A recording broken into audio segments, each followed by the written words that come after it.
ከቀናት በፊት በሀገራችን የተከሰተው ምንነቱ ያልታወቀ በሽታ ከቀን ወደ ቀን አዳዲስ መረጃዎችን እያሰማ ቀጥሏል። በሽታው ከመከሰቱ ባሻገር ሰዎችን መግደሉ በነዋሪዎች ዘንድ ከፍተኛ ፍርሃት እንዲፈጠር አድርጎታል። በሽታው ከተገኘበት የጂንካ ከተማ ወደ ሌሎች የሀገራችን ክፍሎች ተሰራጭቷል የሚል መረጃ እየተነገረ በመሆኑ ህዝቡ ድንጋጤ ውስጥ ገብቷል። ከሁሉ በላይ የበሽታው ምንነት አለመታወቁ ነገሩን ግራ አጋቢ አድርጎት ሰዎች ስጋት ውስጥ ባሉበት የዓለም ጤና ድርጅት ለዚህ ሄሞራጂክ ፌቨር ተብሎ ለተጠራው ቫይረስ በኢትዮጵያ ተከስቶ ሰዎችን ለገደለው አስፈሪ በሽታ አፋጣኝ ምላሽ ለመስጠት 300,000 የአሜሪካ ዶላር ከአደጋ ጊዜ ፈንድ ድጋፍ መደረጉን ማሳወቃቸው ሁኔታውን ውስብስብ ሲያደርገው ድርጅቱ ከኢትዮጵያና ደቡብ ሱዳን ቢሮዎች ጋር በመቀናጀት እየሰራ መሆኑን መግለጹ በሽታው ድንበር ዘለልና አስጊ መሆኑን የሚያመላክት መሆኑ እየተነገረ ይገኛል። እባብን ያየ እንደሚባለው በኮቪድ ወረርሽኝ የተሰቃየውና ክፉ ጊዜያትን ያሳለፈው ህዝብ የዓለም ጤና ድርጅት አፋጣኝ መልስ በሰጠበት በሽታ መደናገጡ አያስገርምም። በዚህ ድንገት ተከስቶ የሰዎችን ህይወት የቀጠፈው በሽታ ምንነቱ አልታወቀም ሲባል በዚያ ደግሞ ሚስጥራዊ ቡድኖች የዓለምን ህዝብ ለመቀነስ ከሚያደርጉት ጥረቶች አንዱ በሆነው ወረርሽኝ ሰዎችን በግፍ ለመግደል ሆን ብለው ከላብራቶሪ ያወጡት ቫይረስ ነው ሲባል የዓለም ጤና ድርጅት ሄሞራጂክ ፌቨር የተሰኘ ቫይረስ ነው በማለት የበሽታውን ምንነት ማወቁን ሲናገር ህዝቡ በየአቅጣጫው ከሚሰማው የተለያዩ መረጃዎች ሲደናገር ፍርሃትና ጭንቀቱ እየናረ ባለበት የኢትዮጵያ ጤና ሚኒስቴር ስለ በሽታው አስደንጋጭ መረጃ ይፋ አድርጓል። ሄሞራጂክ ፌቨር የተባለው ይህ በሽታ ሄሞራጂክ ፌቨር ሳይሆን ሌላ አይነት ቫይረስ መሆኑንም ተናግሯል። ከፍተኛ ጥንቃቄ እንደሚያስፈልገው የተነገረለት ይህ በሽታ ቀደም ሲል እንደተነገረው ቀለል ያለ ሳይሆን መድኃኒት የሌለውና ትልቅ ትኩረት የሚሻ መሆኑን ገልጿል። ለመሆኑ ይህ ምንነቱ ያልታወቀ ሰዎችን ለሞት የዳረገው በሽታ ምንድነው? ከፍተኛ ጥንቃቄ እንደሚያስፈልገው የተነገረለት በሽታ መተላለፊያ መንገዶቹስ የትኞቹ ናቸው? በሽታውን የሚገታው መድኃኒት ይኖረው ይሆን? ሁሉንም በዝርዝር እንነግራችኋለን። ሰላም ጤና ይስጥልን ውድ የአማርያ ቲዩብ ቤተሰቦች እንደምን ቆይታችኋል? በዛሬው መሰናዶ ህዝቡን እያስጨነቀ ስላለው አዲስ በሽታ የተሰማውን ያልተጠበቀ መረጃ ወደ እናንተ እናደርሳለን። ቻናሉን ሰብስክራይብ በማድረግ ቤተሰብ እየሆናችሁ ቪዲዮን ላይክ እና ሼር በማድረግ አብራችሁን ቆዩ። ከቀናት በፊት በጂንካ ከተማ ምንነቱ ያልታወቀ በሽታ ተከስቶ የሰዎችን ህይወት እየቀጠፈ መሆኑ የተሰማ ሲሆን ይህም ዜና በህዝብ ዘንድ ከፍተኛ ድንጋጤን ፈጥሯል። የህክምና ባለሙያዎችን ጨምሮ ሰዎች በበሽታው ተይዘው መሞታቸውና ሌሎችም በበሽታው የተጠቁ ሰዎች መኖራቸው መነገሩ ነዋሪውን ሁሉ ስጋት ውስጥ ከቶታል። የበሽታው ምንነት አለመታወቁ ነገሩን የበለጠ አስጨናቂ አድርጎት ባለበት ሰዓትም ጤና ሚኒስቴር በሽታው የሄሞራጂክ ፌቨር መሆኑንና ስለ ሁኔታው የበለጠ ለማጣራት የምርመራ ቡድን ወደ ስፍራው መላኩን አስታውቋል። ይሁን እንጂ ከዚህ መረጃ በኋላ ከዓለም ጤና ድርጅት የተሰማው ዜና ነገሩ ትኩረት የሚያስፈልገው አስቸኳይ መሆኑን አሳይቷል። የዓለም ጤና ድርጅትም ባወጣው መረጃ በደቡብ ኢትዮጵያ ክልል ለተከሰተው በሽታ አፋጣኝ ምላሽ ለመስጠት 300,000 የአሜሪካ ዶላር ድጋፍ ማድረጉን አስታውቋል። የዓለም ጤና ድርጅት ዋና ዳይሬክተር ዶክተር ቴድሮስ አድሃኖም በማህበራዊ ትስስር ገጻቸው ባጋሩት መግለጫ በደቡብ ኢትዮጵያ ክልል የተከሰተውን ቫይራል ሄሞራጂክ ፌቨር ህመም አፋጣኝ ድጋፍ ለመስጠት ከዓለም ጤና ድርጅት የአደጋ ጊዜ ፈንድ 300,000 የአሜሪካ ዶላር ድጋፍ ማድረጉን ይፋ አድርገዋል። ዳይሬክተሩም የዓለም ጤና ድርጅት አስፈላጊ በሚሆንበት ጊዜ ሁሉ ድጋፍ ለማድረግ ዝግጁ መሆኑን አክለው ገልጸዋል። መግለጫውም ድንበር ዘለል የሆነ ስርጭትን ለመከላከል በኢትዮጵያና በደቡብ ሱዳን የሚገኙ የዓለም ጤና ድርጅት ቢሮዎች በቅንጅት እየሰሩ መሆኑን ጠቁሟል። የዓለም ጤና ድርጅትም በሽታው ወደ ተቀሰቀሰበት አካባቢ ባለሙያዎችን ጨምሮ የተለያዩ መድኃኒትና ቁሳቁሶችን መላኩንም ዳይሬክተሩ አስታውቀዋል። ይህም የዓለም ጤና ድርጅት መግለጫና የተሰጠው የአደጋ ጊዜ ፈንድ በሽታው አሳሳቢና የስርጭት ሁኔታውም አስጊ መሆኑን አሳይቷል። የጤና ሚኒስቴርም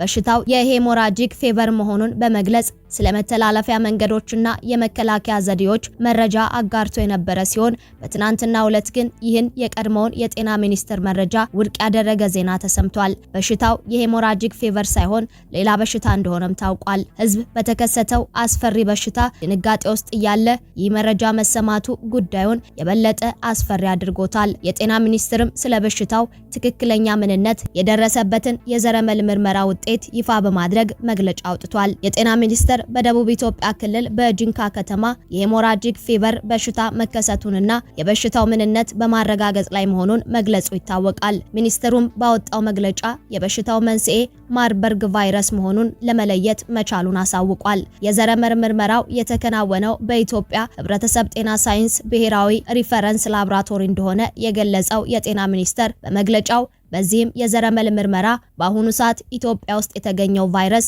ሌሎች ምስራቅ አፍሪካ ሀገራት ላይ ከዚህ በፊት ከተከሰቱት ጋር ተመሳሳይ ዝርያ ያለው መሆኑን አሳውቋል። በተጨማሪም አዲስ በበሽታው የተያዘና የበሽታውን ምልክት ያሳየ ወይም በቫይረሱ የተጠረጠረ ሰው ያልተገኘ መሆኑን ሚኒስትሩ ያሳወቀ ሲሆን በአሁኑ ሰዓትም የተለያዩ የሙያ ስብጥር ያካተተ ከፍተኛ ፈጣን ምላሽ ሰጪ ቡድን ወደ ክልሉ በመላክ በሽታውን የመከላከልና የመቆጣጠር ስራዎች እየተሰሩ ይገኛል ብሏል። ከተላኩት የጥናት ቡድኖች መካከልም የማህበረሰብ አቀፍ የቅኝት ስራዎች፣ በቫይረሱ የተያዙ ሰዎችን ለይቶ ማከም፣ የማህበረሰብ ግንዛቤ ማስጨበጫ ስራዎችና ከተጠረጠሩ ሰዎች ጋር ንክኪ ያላቸውን ሰዎች የመለየት ስራዎች እያከናወኑ መሆኑን ገልጿል። በአገር አቀፍ እንዲሁም በክልል ደረጃ የህብረተሰብ ጤና አደጋዎች የክስተት አስተዳደር ስርዓት ተቋም የፈጣን ምላሽ ስራዎችን በማስተባበር ላይ እንደሚገኝ ማስታውቋል። ከጤና ሚኒስቴርና ከኢትዮጵያ የህብረተሰብ ጤና ኢንስቲትዩት የሚተላለፉ መረጃዎችንና የጥንቃቄ መልእክቶችንም ማህበረሰቡ በሚገባ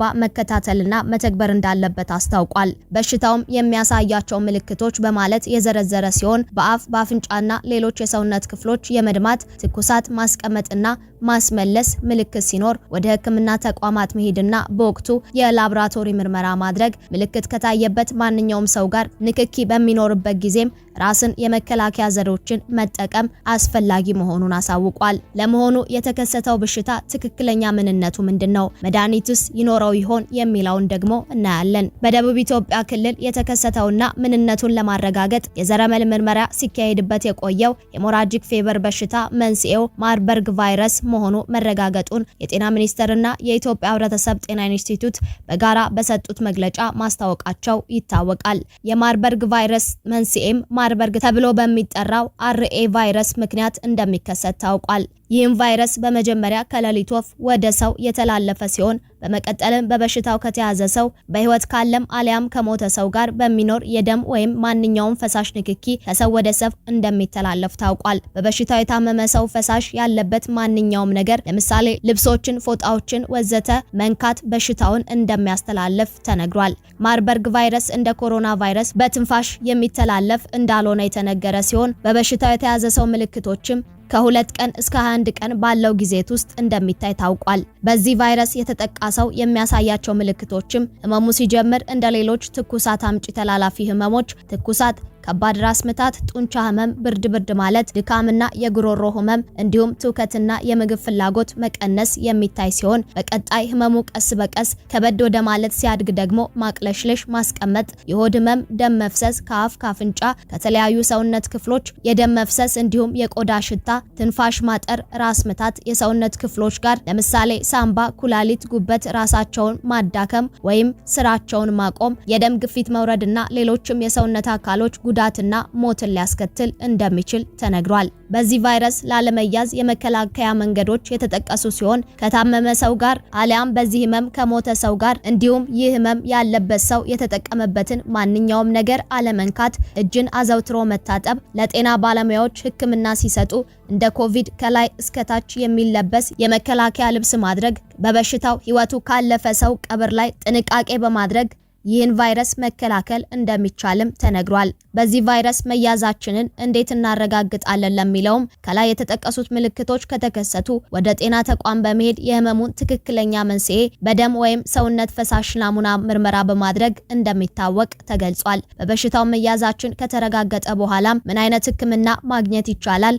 ለዚህ ቫይረስ ክትባት አሊያም መድኃኒት ይኖረው ይሆን ተብሎ ለተጠየቀውም እንደ አስፈላጊነቱ ግሉኮስ፣ ደም መስጠት፣ የደም ፕሮዳክቶችን መስጠት መስጠት፣ ህመም ማስታገስ፣ ኦክሲጅን እንዲሁም መተንፈሻና የኩላሊት ህመምን እንደየክብደቱና አይነቱ እንደሚታከም ተነግሯል። ይህ ቫይረስ ክትባት አሊያም መድኃኒት አለው ተብሎ ለተጠየቀውም ለዚህ ቫይረስ መድኃኒት የሚሆኑ አሊያም ለቅድመ መከላከል ክትባት የሚሆኑ መድኃኒቶችን ለማግኘት የተወሰኑ ሙከራዎች እየተደረጉ እንደሆነ የተገለጸ ሲሆን በተወሰነ መልኩ ውጤታማ የሆኑ የህክምና አይነቶች እንዳሉ የቅርብ ጊዜ ጥናቶች እንደሚያሳዩም ተነግሯል። ውድ የአማርያ ቲዩብ ቤተሰቦች ስለ አዲሱ በሽታ ከተለያየ አቅጣጫ ብዙ እየተባለ ሲሆን ከጤና ሚኒስቴርና ከዓለም ጤና ድርጅት በኩል ስለ በሽታው የተሰጠው መረጃ ግን ይህን ይመስላል። በሽታው ወደ ሌሎች አካባቢዎች ተሰራጭቷል ስለሚለው በጤና ሚኒስቴር በኩል እስካሁን ምንም አይነት መረጃ አልተሰጠም። በዚህም አይነት ጊዜ ላይ ስለ ሁኔታው ከተለያዩ አቅጣጫ የሚሰሙ መረጃዎች ድንጋጤን የሚፈጥሩ በመሆናቸው ከትክክለኛ አካል የሚሰጠውን መረጃ